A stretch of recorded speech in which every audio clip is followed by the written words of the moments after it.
Welcome to a new video from the Parts channel. Well, I am going to make a short video, but that I find very interesting, answering a question that you have left me. A person who has problems with the engine of his car, with the engine on, at idle, there is no problem, and no light comes on the dashboard.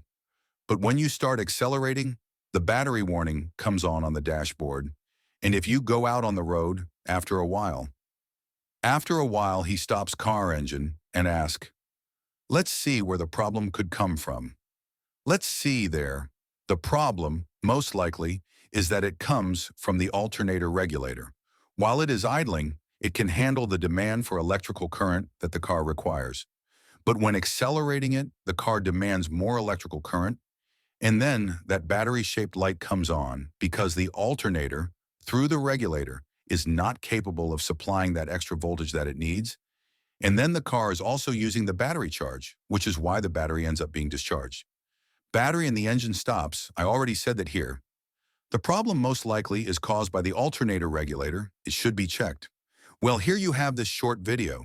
If it has been useful to you, then don't forget to give a like and subscribe to the channel.